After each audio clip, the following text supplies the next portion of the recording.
Self Rohit. So guys, आज की video में हम लोग डी मॉर्गन्स लॉ पढ़ने वाले हैं। डी मॉर्गन एक इंडियन मैथमेटिशियन थे जिनका सेट थ्योरी में काफी योगदान रहा है। इन्होंने कुछ नहीं, दो नियम दिए हैं, उनका आज हम प्रूफ देखने वाले हैं। तो उनको प्रूफ करने से पहले जो उनके प्रूफ में जो कॉन्सेप्ट इस्तेमाल होने वाले हैं उनका पहले डिस्कशन कर लेते हैं। ये कॉन्सेप्ट आप पहले से ही जानते होंगे अगर आपने हमारे वीडियोस, जो प्रीवियस वीडियोस हैं सेट थ्योरी के ऊपर, वो अगर आपने देख रखे हैं। अगर नहीं देख रखे तो लिंक डिस्क्रिप्शन बॉक्स में है, आप उन्हें देख सकते हैं।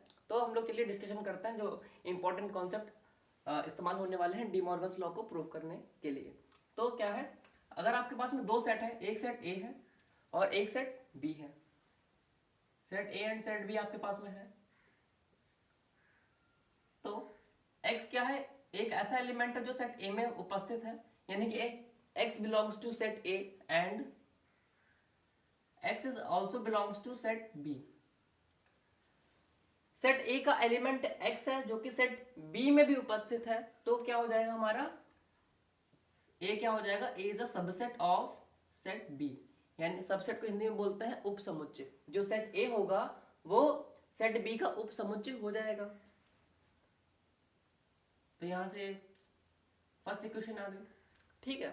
तो और हमने मान लिया, लेट मतलब माना y also belongs to set B and y belongs to set A। अगर y एक ऐसा एलिमेंट है जो सेट B में उपस्थित है तथा सेट A में भी उपस्थित है, तो आप उसे क्या कहेंगे? तो सेट B आपका क्या हो जाएगा, सेट B हो जाएगा is a subset of set A। ये बिलोंग्स टू का साइन बना दिया मिस्टेक से, तो ये हो जाएगा subset B is a subset of set A।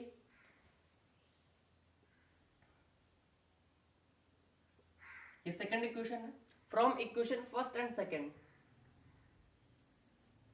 From equation first and second हम कह सकते हैं कि A is equal to B।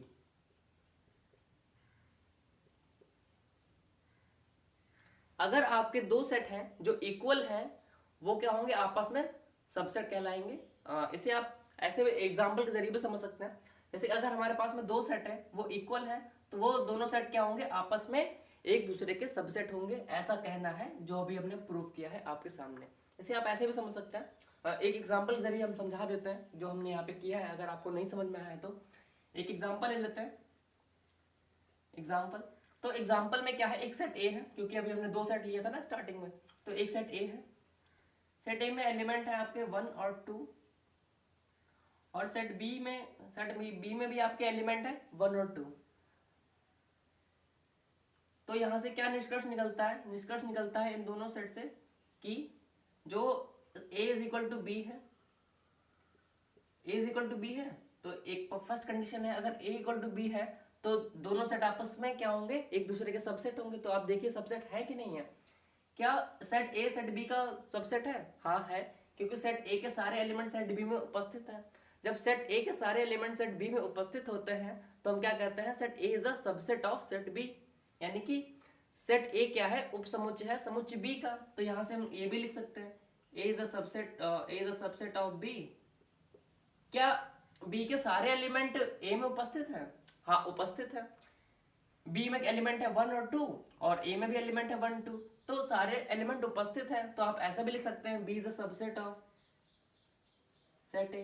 तो यही तो हमने अभी आपको बताया। अगर ए और बी अगर आपके इक्वल सेट हैं तो वो सेट क्या होंगे, आपस में एक दूसरे के सबसेट्स होंगे। तो ये कॉन्सेप्ट आपका इस्तेमाल होगा डी मॉर्गन्स लॉ को प्रूव करने में। और भी कॉन्सेप्ट्स हैं तो आप उन्हें भी देख लीजिए। तो अगर लिखा हुआ है x belongs to A union B, A union B, तो इसका मतलब क्या है, इसका मतलब है x बिलोंग्स टू A और x बिलोंग्स टू B।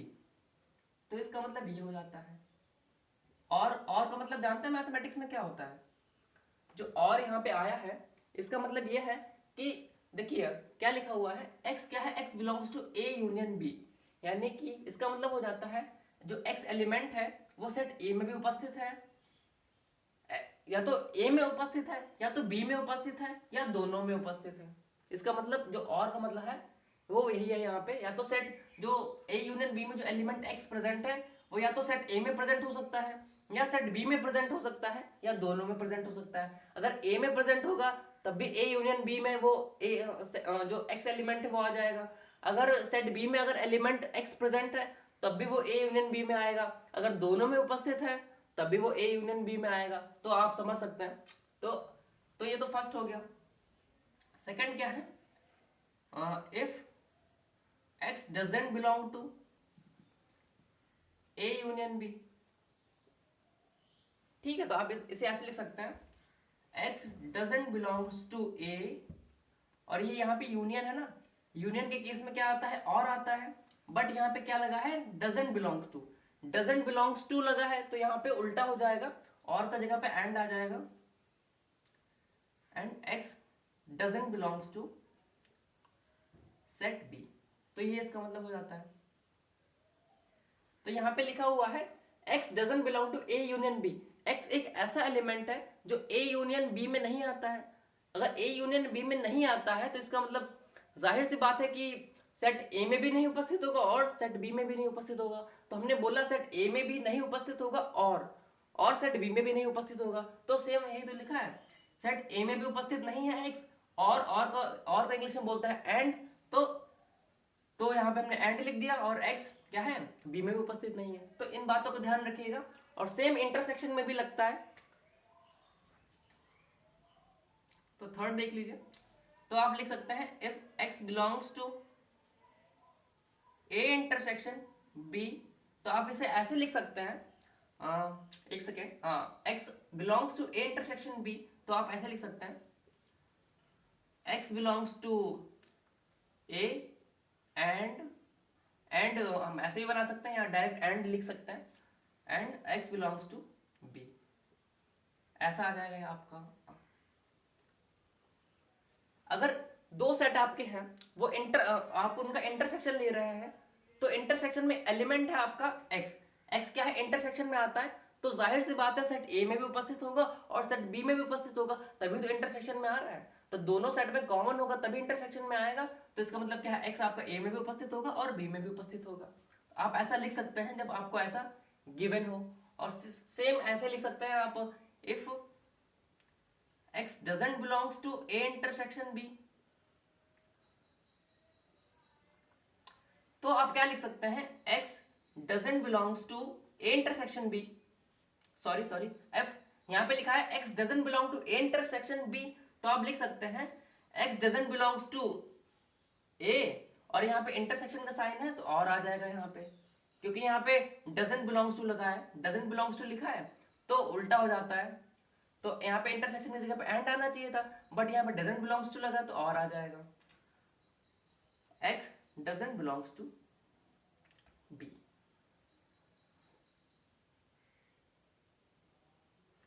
इसे आप ऐसे भी समझ सकते हैं, a इंटरसेक्शन b।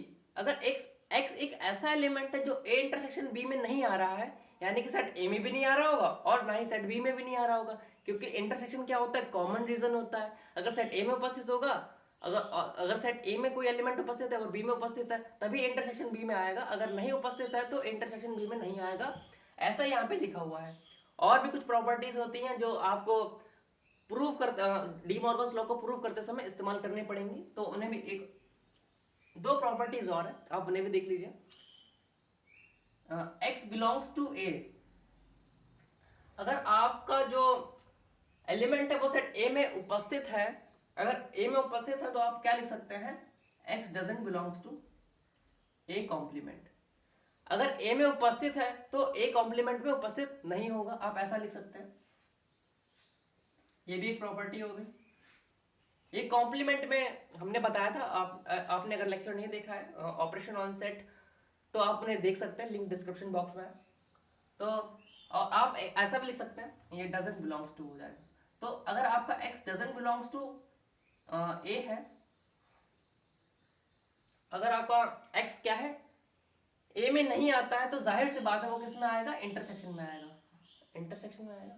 हाँ, तो वो a में a कॉम्प्लीमेंट में आ जाएगा। अगर a में x एक ऐसा एलिमेंट है जो सेट A में नहीं आ रहा है, तो वो उसके कॉम्प्लीमेंट में आ जाएगा, x बिलोंग्स टू क्या हो जाएगा, कॉम्प्लीमेंट।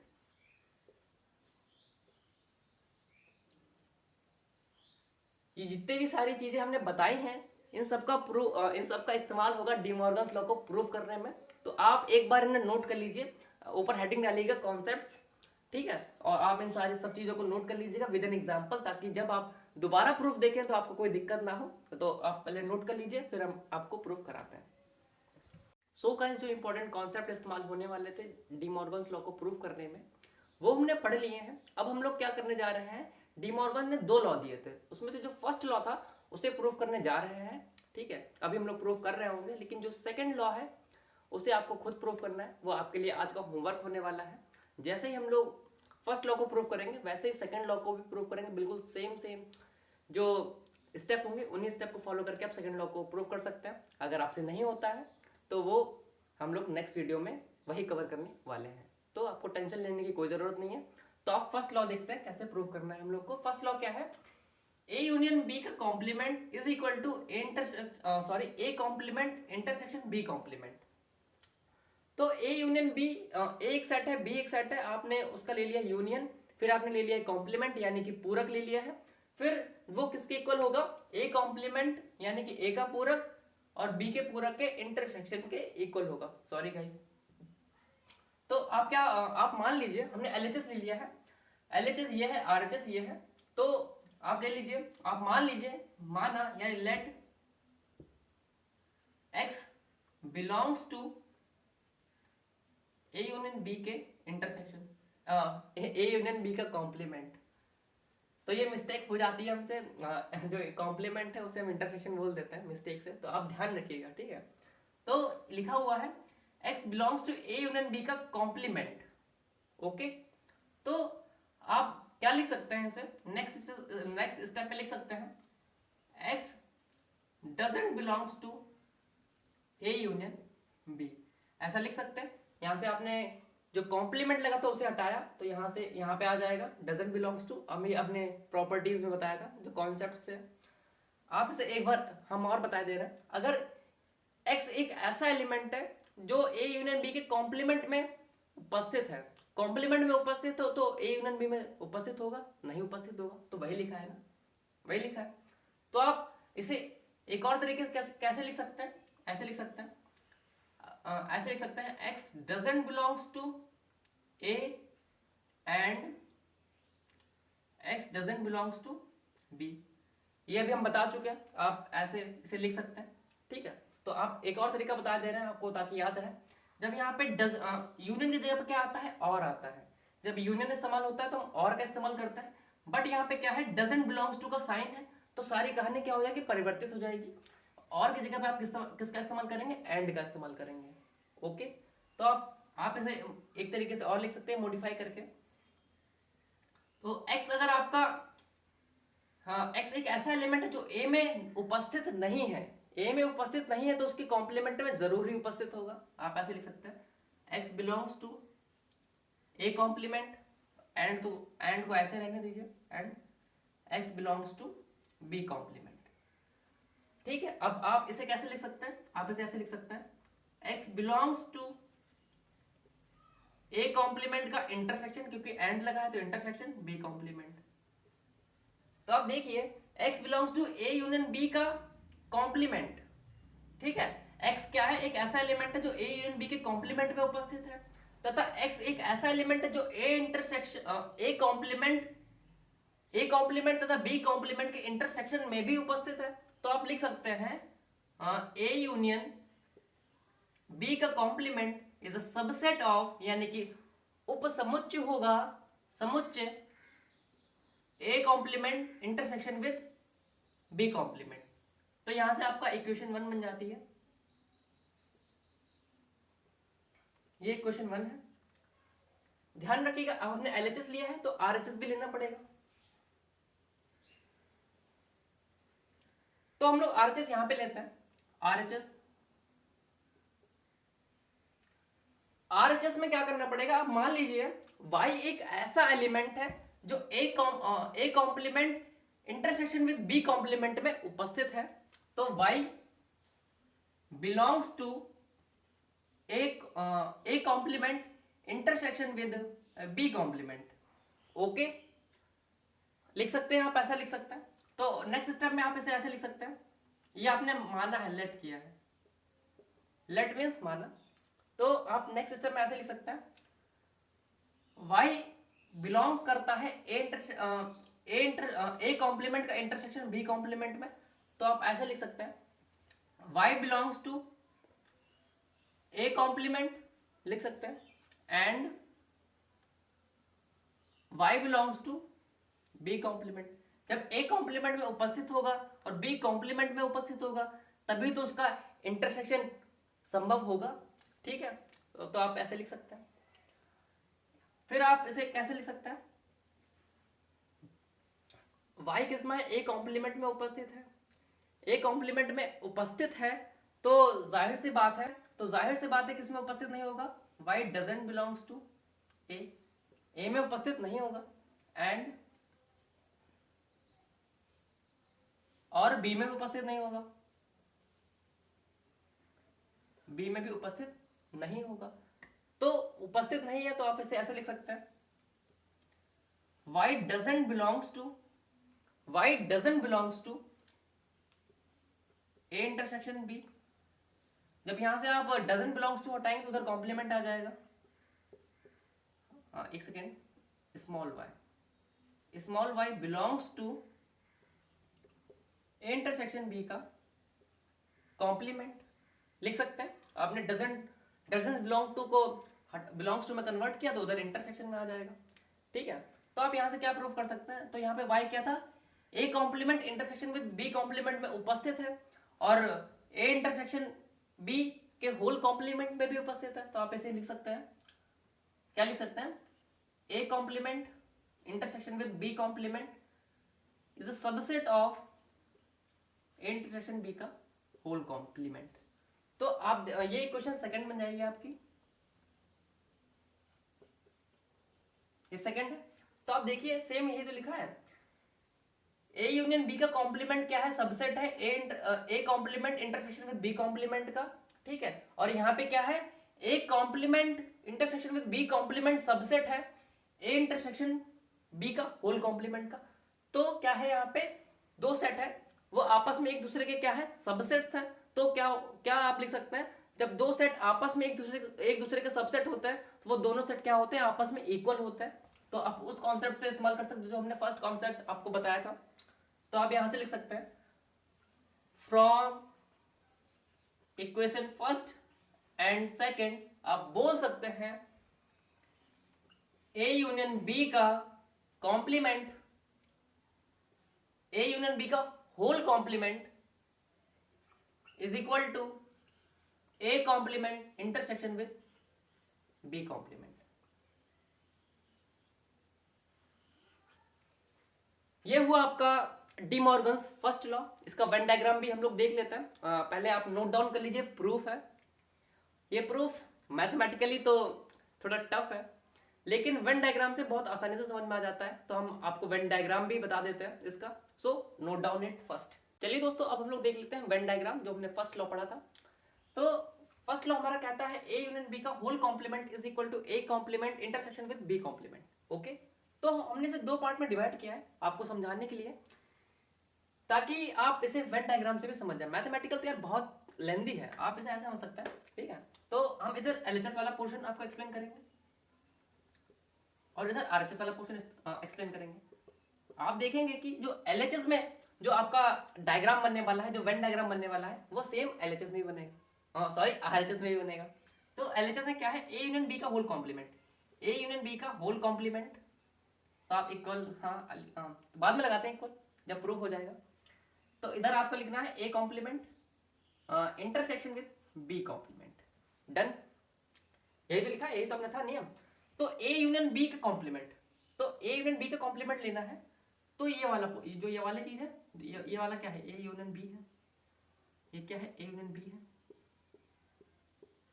ए यूनियन बी है। तो कॉम्प्लीमेंट क्या हो जाएगा, इसके बाहर वाली चीजें, इसके बाहर वाली चीजें क्या हो जाएंगी, कॉम्प्लीमेंट हो जाएंगी।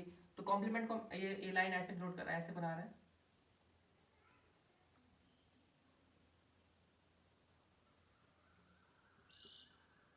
तो जो ये हमने बिल्कुल सीधे सीधे लाइन में बनाई है, ये क्या है, ये किसे डिनोट कर रहा है, ए यूनियन बी के होल कॉम्प्लीमेंट को, ठीक है, डन। तो क्या हम ए यूनियन बी इरेज कर दें, ए यूनियन बी इरेज कर देते हैं हम। क्यों इरेज कर देंगे, क्योंकि हमने आपको एक्सप्लेन करने के लिए बताया है कि ए कॉम्प्लीमेंट का रीजन बाहर वाला होगा, ठीक है, तो हम इसे इरेज कर दे रहे हैं यहाँ पे।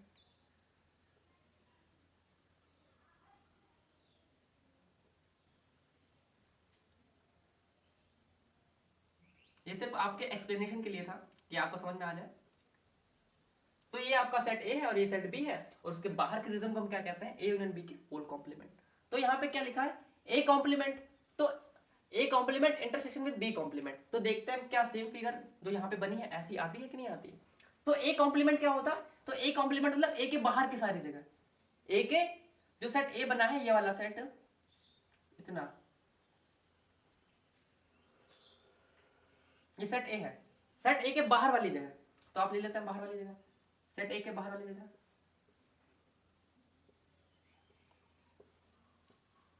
ठीक है, ये सेट ए के बाहर वाली जगह है, सेट ए के बाहर वाली जगह हो गए। उसके बाद में क्या लेना है, बी के, बी सेट के बाहर वाली जगह। तो सेट बी का आपका क्या है, सेट बी आपका ये है, ये सेट बी है। सेट बी के बाहर वाली जगह को हम ऐसे लाइन, हॉरिजॉन्टल लाइन से बनाएंगे। तो बी के बाहर क्या है, तो बी, बी आपको नहीं लेना है, बी के बाहर ऐसे हो जाएगा,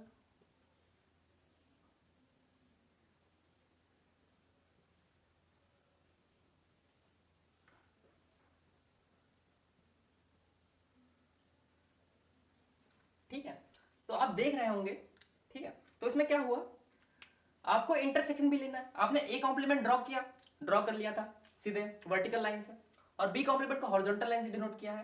तो आप देख रहे हैं, फिर आपको इंटरसेक्शन लेना है। इंटरसेक्शन मतलब जो ए कॉम्प्लीमेंट और बी कॉम्प्लीमेंट में कॉमन हो, कॉमन मतलब दोनों के एलिमेंट्स। तो डबल हैचिंग जहां पे आ रही है, यहाँ पे वर्टिकल और हॉरिजॉन्टल हैचिंग आ रही है, वो किसे डिनोट कर रहा है, A complement intersection with B complement.